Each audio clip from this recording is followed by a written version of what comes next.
Hello दोस्तों। देखिए, हमने कंट्रोलर्स के डिस्कशन में इसके पहले on off controller, proportional integral controller यानी PI controller, proportional derivative controller यानी पीडी कंट्रोलर, ये डिटेल में डिस्कस किया है। और पी कंट्रोलर, पीआई कंट्रोलर और पीडी कंट्रोलर, इनके मैंने ट्रांसफर फंक्शन भी एक्सप्लेन किए थे। साथ ही में इसके एडवांटेजेस और डिसएडवांटेजेस भी हमने डिस्कस किए थे। फिर से देखते हैं एक बार कि proportional controller, then PD controller और पी आई कंट्रोलर, इनके क्या एडवांटेजेस और डिसएडवांटेजेस है। देखिए, प्रोपोर्शनल कंट्रोलर जहाँ जैसे कि आप यहाँ पर ब्लॉक डायग्राम देख सकते हैं, इसमें एक प्रोपोर्शनैलिटी कांस्टेंट केपी रहता है और हमारा जो आउटपुट रहता है ये ईटी को डायरेक्टली प्रोपोर्शनल रहता है।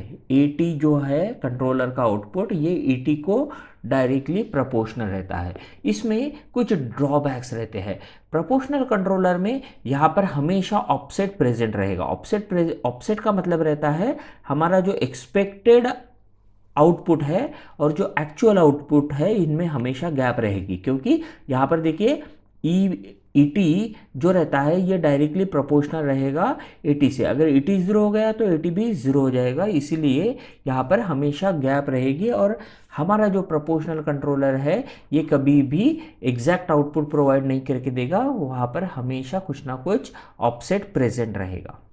अगर हम केपी की वैल्यू इंक्रीज करते हैं तो यहाँ पर एक प्रॉब्लम होता है कि ये डैम्पिंग को रिड्यूस करता है। अब डैम्पिंग यानी ऐसी प्रॉपर्टी जो ऑसिलेशन को अपोज करती है। अगर ऑसिलेशन को अपोज ही कम हो जाए तो यहाँ पर सिस्टम जो है ये ऑसिलेट करना शुरू कर देगी और इसीलिए सिस्टम हो सकता है कि अनस्टेबल हो जाए।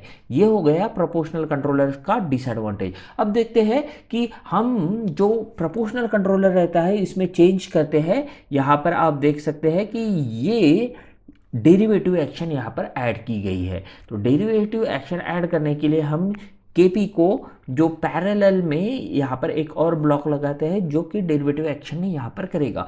इसी तरह से हमारे पास जो कंट्रोलर बन जाता है ये है प्रोपोर्शनल डेरिवेटिव कंट्रोलर। अब ये जो प्रोपोर्शनल डेरिवेटिव कंट्रोलर है इसके कुछ एडवांटेजेस है। ये एडवांटेज है कि ये डैम्पिंग फैक्टर को इंक्रीज करता है, ये ओवरशूट को रिड्यूस करता है और इसी राइज टाइम कम होने के कारण ये फास्ट रिस्पॉन्स प्रोड्यूस करेगा। देखिए, प्रोपोर्शनल कंट्रोलर में जो डिसएडवांटेजेस थे कुछ हद तक यहाँ पर रिड्यूस हो गए हैं, लेकिन एक प्रॉब्लम यहाँ पर फिर भी है। ये जो है इसमें ऑफसेट अभी भी रिमूव नहीं हुआ है। पीडी कंट्रोलर में ऑफसेट रहता है और यहाँ पर rate of change of error अगर होती है यानी चेंज इन एरर होता है तो यहाँ पर सेंसिटिव सिस्टम हमारी हो सकती है। तो ये है कुछ एडवांटेजेस और ड्रॉबैक्स ऑफ पीडी कंट्रोलर। अब पीडी कंट्रोलर भी हमें एग्जैक्टली आउटपुट नहीं दे रहा है, इसीलिए हम नेक्स्ट टाइप का एक्शन यहाँ पर ऐड करते हैं जो कि इंटीग्रल एक्शन है। अगर हम इंटीग्रल एक्शन ऐड करते हैं इंस्टेड ऑफ डेरिवेटिव एक्शन तो यहाँ पर देख सकते हैं कि आई इंटीग्रेशन ऑफ डी टी, यहाँ पर ई डी टी का हमने यहाँ पर इंटीग्रेशन कर दिया है तो हमें कुछ ना कुछ चेंज मिलेगा। चेंज क्या मिलेगा? तो यहाँ पर ऑफसेट जो है ये ज़ीरो हो जाता है, यानी पी आई कंट्रोलर ऑफसेट को रिमूव करता है।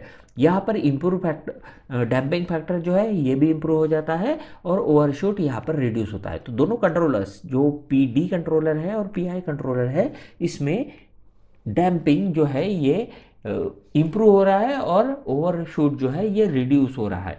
लेकिन यहाँ पर एक और एडवांटेज मिलता है हमें कि राइज टाइम जो है ये इंक्रीज होता, सॉरी ये डिसएडवांटेज है। राइज टाइम यहाँ पर अगर इंक्रीज होता है तो इसीलिए सिस्टम स्लो होती है। तो यहाँ पर सिस्टम स्लो बनने का एक डिसएडवांटेज है in case of pi controller. अब अगर हम इन तीनों चीज़ों को कंबाइन कर ले, देखिए पीआई कंट्रोलर, पीडी कंट्रोलर और प्रोपोर्शनल कंट्रोलर, इसमें कुछ एडवांटेजेस है और कुछ डिसएडवांटेजेस है।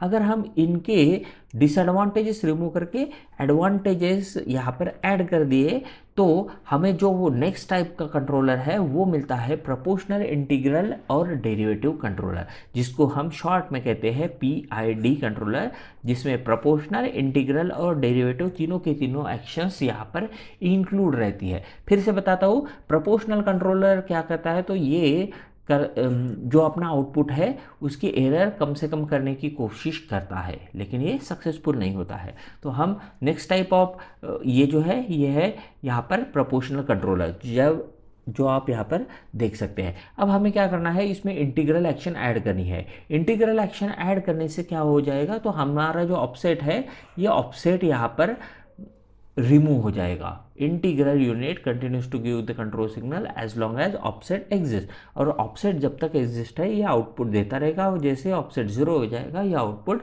रोक देगा। इसीलिए यहाँ पर इंटीग्रल एक्शन इंक्लूड होती है। लेकिन एक और एक्शन है जो ये दोनों स्लो सिस्टम प्रोड्यूस करती है, इसीलिए हम इनको रिमूव करने के लिए एक और एक्शन ऐड करते हैं, जो कि है यहाँ पर इंटीग्रल डेरिवेटिव एक्शन।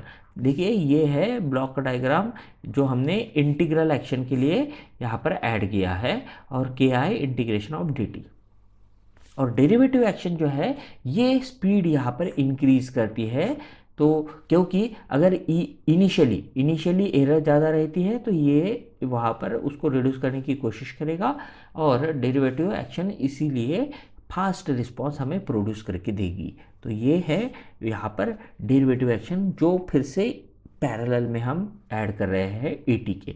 तो इस तरह से 3 ब्लॉक्स यहाँ पर मिलेंगे, एक है प्रोपोर्शनल का, एक है इंटीग्रल का, और एक है डेरिवेटिव का। तीनों एक्शन यहाँ पर कंबाइन होती है, इसीलिए हम इसको कहते हैं पीआईडी कंट्रोलर, जो इन तीनों में से पी कंट्रोलर, पीडी कंट्रोलर और पीआई कंट्रोलर, इनमें से बेस्ट कंट्रोलर रहता है पीआईडी कंट्रोलर, क्योंकि ये तीनों की जो ड्रॉबैक्स है ये रिमूव करके देता है। अब पीआईडी कंट्रोलर वर्क्स कैसे करता है, तो उसके लिए हम उसका डेरिवेशन देखते हैं।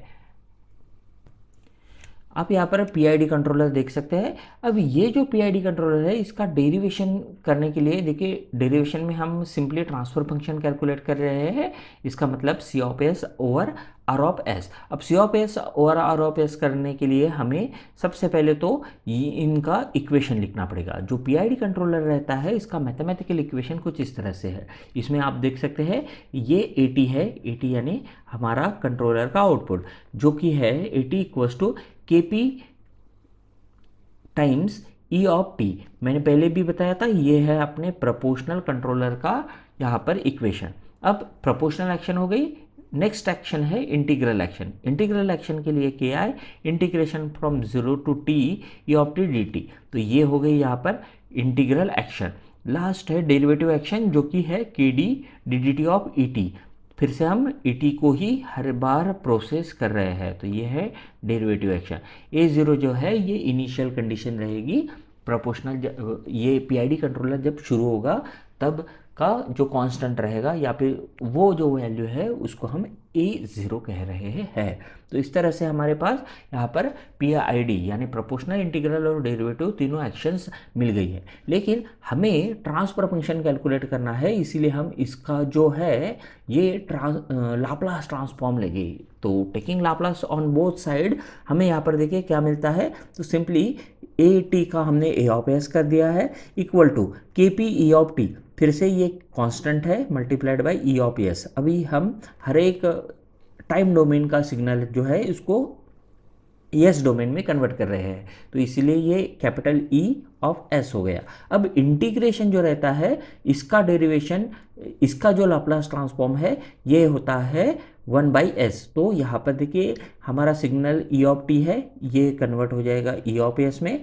के आई जो है ये कांस्टेंट है, और 1/s हमारे इंटीग्रेशन के लिए, तो यहाँ पर के आई over S E of S, ये हो गया इसका लाप्लास ट्रांसफॉर्म। सिमिलरली के D D D T of E of T के लिए हम ई ऑफ एस मिलेगा, और डेरिवेटिव के लिए मल्टीप्लाइड बाय एस रहता है, इसलिए के D multiplied by S into E of S plus A0। ये हो गया लाप्लास ट्रांसफॉर्म अगर हम दोनों साइड से लेते हैं तो। अब हमें क्या करना है, ये जो गिवन सर्किट है इसका भी लाप्लास डोमेन लेना है। लाप्लास डोमेन में फिर से ये जो एक्शन है के आई बाई एस हो जाएगी, ये एक्शन के डी एस हो जाएगी, और जो भी रिस्पेक्टिव टाइम डोमेन में के सिग्नल है उनको हम कन्वर्ट कर देंगे फ्रीक्वेंसी डोमेन में। तो इस तरह से यहाँ पर हमारा डायग्राम कन्वर्ट हो जाता है। अब हमें क्या करना है, हमें यूज़ करना है ब्लॉक डायग्राम्स रिडक्शन मेथड। अब ब्लॉक डायग्राम रिडक्शन मेथड में क्या रहेगा, तो सिंपली ये जो तीनों ब्लॉक्स है, ये ब्लॉक यहाँ पर पैरेलल में है। अगर 3 ब्लॉक्स पैरेलल में रहते हैं तो हमें उसका यहाँ पर सम करना पड़ता है। तो ये जो 3 ब्लॉक्स है इसको हम सिंगल ब्लॉक से रिप्लेस करेंगे, जो कि KI of S plus KP plus KD of S रहेगा। तीनों के साथ मैं सिंगल ब्लॉक को इस तरह से रिप्लेस कर सकता हूँ। तो यहाँ पर आप इसका ये रिप्लेसमेंट देख सकते हैं। तो ब्लॉक्स हमने अगर पैरेलल में सॉल्व किए तो कुछ इस तरह से मिलेगा। ये वाला जो ब्लॉक है ये ऐसा ही रहेगा। ये एक्चुअली सेकंड ऑर्डर सिस्टम जो है उसका इक्वेशन है। इसको हमने अगर S से अंदर मल्टीप्लाई कर दिया तो यस S² मिलेगा हमें, और यहाँ पर 2 जीटा ओमेगा NS मिलेगा। तो यहाँ पर आप सिस्टम देख सकते हैं। अब हमें क्या करना है, तो ये जो कास्केड ब्लॉक्स है इनको भी सॉल्व करना है। 2 ब्लॉक्स यहाँ पर कास्केड है। अगर ब्लॉक्स कास्केड में रहते हैं तो उनका सिंपली मल्टीप्लिकेशन होता है। इसीलिए ये जो ब्लॉक डायग्राम है नेक्स्ट में कन्वर्ट हो जाएगी। ये ओमेगा n² के साथ ये वाला जो पूरा ब्लॉक है ये मल्टीप्लिकेशन को आ जाएगा कुछ इस तरह से। देखिए वही ब्लॉक फिर से ओमेगा n² के साथ यहाँ पर मल्टीप्लिकेशन को आ गया। तो इस तरह से हमें ये ब्लॉक डायग्राम मिल रही है। लेकिन हमें तो कैलकुलेट करना है ट्रांसफर फंक्शन। ट्रांसफर फंक्शन यानी C of S upon R of S। अब देखिए ये जो है ये एक सिंपल क्लोज लूप सिस्टम है। सिंपल क्लोज लूप सिस्टम, उसमें भी H ऑफ S यानी जो फीडबैक का ट्रांसफर फंक्शन है उसकी जो वैल्यू है ये सिंपली 1 है, क्योंकि यहाँ पर कुछ भी ब्लॉक नहीं है। और ये जो है ये फॉरवर्ड का ट्रांसफर फंक्शन है। इसीलिए इसका जो फॉर्मूला है ट्रांसफर फंक्शन का C of S upon R of S हो जाता है G of S divided by 1 plus GS। ठीक है, अब क्या करना है, ये जो GS मैंने बताया है कि ये वाला ब्लॉक है और HS की वैल्यू 1 है, ये हमें यहाँ पर पुट करनी है और हमें इसको सॉल्व करना है। सॉल्व क्या करना है, तो सिंपली हमें इसको सिंगल न्यूमरेटर सिंगल डिनोमिनेटर में कन्वर्ट करना है। उसके लिए हम क्या करेंगे, तो यहाँ पर इस S² के ब्लॉक को इधर साइड मल्टीप्लाई करेंगे और फिर इसको सिंप्लीफाई करेंगे। सिंप्लीफाई करने के बाद हमारा दोनों जगह पर जो डिनोमिनेटर है ये सेम आ जाएगा, तो हम इसको कैंसिल कर सकते हैं। फर्दर हमें इसको और सॉल्व करना है। सिंपली फर्दर सॉल्व कैसे करेंगे, तो यहाँ पर देखिए ये डिनोमिनेटर फिर से S आ रहा है, यहाँ पर भी S है। तो ये जो S है इससे हम इधर साइड दो मल्टीप्लाई करेंगे, फिर से हमें कॉमन डिनोमिनेटर मिलेगा S और फिर उसको हम कैंसिल कर सकते हैं। तो इसको अगर आप सिंपली सॉल्व करते हैं तो आपको सॉल्यूशन कुछ इस तरह से मिलेगा। आप इसको ट्राई करके देख सकते हैं। सिंपली जस्ट सिंगल न्यूमरेटर में आपको कन्वर्ट करना है, जो कि हमारा इक्वेशन इस तरह से कन्वर्ट करके देता है। तो ये है transfer function of PID controller. ये PID कंट्रोलर चाहिए था, तो transfer function of PID controller कुछ इस तरह से मिलता है, जो है KD² plus KPS plus KI, ये ब्रैकेट में multiplied by omega n² divided by S³ plus 2 zeta omega n plus KD omega n² S² plus KP omega n² S। अब यहाँ पर देखिए S³ एक्शन आ गई है, यहाँ पर order of the system increase हो गया है,